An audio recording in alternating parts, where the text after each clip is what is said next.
swallowed them whole. That's when it began. A glimpse. A lean, crooked figure gliding between the trees. Every time he turned, it slipped away, always behind, always just out of reach. It moved impossibly, bending behind saplings too thin to conceal a man. He caught a rancid whiff of breath, rot, blood, and wet earth, hot against the back of his neck. When he spun, there was only emptiness.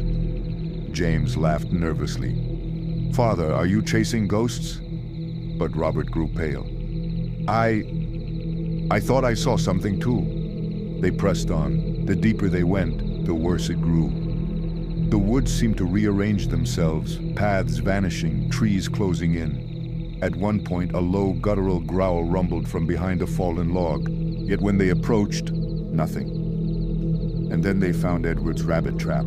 It was shattered, bent as though by massive hands. Blood stained the snow, but no tracks. "Let's go back," James begged. They turned for camp, but the forest was alive with sound. Snapping branches, rustling leaves, something vast circling them. They quickened their pace. So did it. When they stopped, so did it. Father Whitlock shouted into the trees, "Show yourself!" Only silence answered.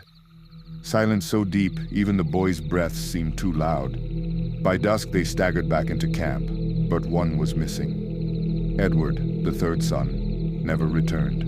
His small satchel was found torn open at the edge of camp. His footprints led into the woods and simply ended. That night, the family huddled in terror. The children wept. Their mother whispered prayers, and their father sat rigid, musket across his lap, eyes darting at every shadow. And there, on the very edge of the firelight, something moved. A gaunt, elongated figure, its limbs twisted wrong, its head tilting with inhuman curiosity. The moment his eyes focused on it, gone. But the smell lingered. The breath of the unseen predator brushed against their fire. By dawn, Father Whitlock's face was hollow, his eyes ringed black from sleepless terror. He understood now the stories whispered in the colonies, of the hide behind, the phantom that stalks men, never seen head-on, always in the corner of the eye. A creature that feeds not only on flesh, but on fear. And as the family gathered their meager belongings to flee the cursed woods, the father knew the truth.